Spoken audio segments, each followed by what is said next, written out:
사회 집단과 사회 조직에 대해서 먼저 첫 번째 1차 집단과 2차 집단을 정리해 보면 25학년도 수학능력시험 대비 7월 10번 문제 값과 관련된 즉 소속되었거나 또는 소속된 진술한 내용을 중에서 1차 집단과 2차 집단으로 나누면 어떻게 되는가 이렇게 되죠.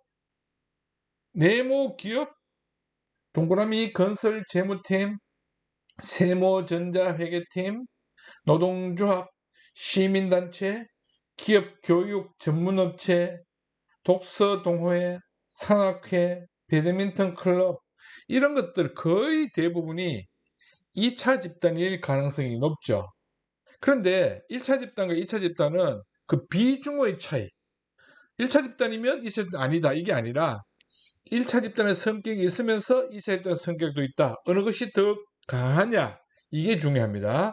그래서 네모기업, 동그라미 건설 재무팀, 세모전자회계팀 이런 것들은 2차 집단의 성격이 굉장히 강하죠. 노동조합도 마찬가지고 시민단체도 마찬가지입니다. 기업 교육 전문업체도. 그러나 독서동호회, 산악 배드민턴 클럽, 산악회 배드민턴 클럽 이런 것들은 1차 집단의 성격이 더 강할 수도 있기 때문에 우리가 제시된 내용을 가지고 어느 정도 친밀도가 있는지 이런 부분을 다시 한번 생각하면서 파악해야 된다는 것. 그래서 1차 집단, 2차 집단 이렇게 나누어 볼 수 있다는 겁니다. 그 나머지는 연습을 해보도록 하고 두 번째, 공동체와 결사체, 즉 공동사회와 결사체에 대한 이익사회에 대한 정리를 해보면 마찬가지 2025학년도 수학능력 시험 대비 7월 10번 문제 제시된 내용을 보게 되면 4번 선지에서 결합 자체가 목적인 집단, 이 결합 자체가 목적인 집단은 바로 무엇이냐? 공동체, 즉 공동사회에 대한 설명입니다. 그런데 25학년도 수능 대비 7월 10번 문제에서는 공동사회에 대한 언급은 하나도 없습니다. 왜? 공동사회는 6가지만 기억하면 됩니다. 가족, 친족, 민족, 또래, 문중, 마을 공동체 이렇게 6가지 외에는 전부 이익사회다라는 것 꼭 명심할 수 있도록 하기 바랍니다. 다음 공식 조직과 비공식 조직 속한 공식 조직과 진술한 공식 조직 이런 부분을 연습을 스스로 한번 해보도록 하고 갑이 진술한 비공식 조직 한번 찾아보도록 합시다. 비공식 조직이 어디 있나요? 그렇죠. 공식 조직 내에 존재하면서 자발적 결사체인 그리고 또 친목 도모를 위한 자발적 결사체여야 합니다. 이것이 바로 비공식 조직이다라는 것.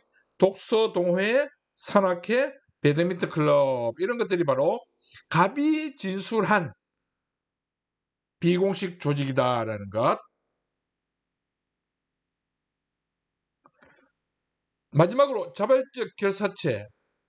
갑이 진술한 자발적 결사체 보게 되면 자발적 결사체가 노동조합이 자발적 결사체입니다.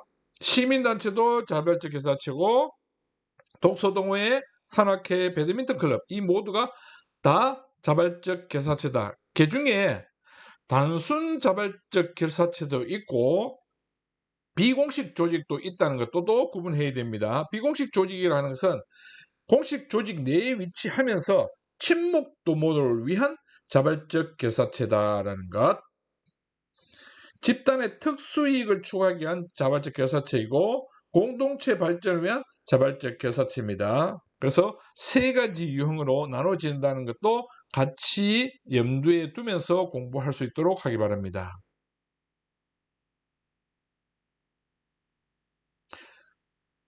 그리고 관료제와 탈관료제의 특징 및 한계점 하나 추가해 보게 되면 관료제, 탈관료제에 대해서는 관료제 특징과 탈관료제 특징을 잘 기억하는 것이 좋습니다. 그리고 각각 한계점까지 잘 기억하는 것이 좋다는 것.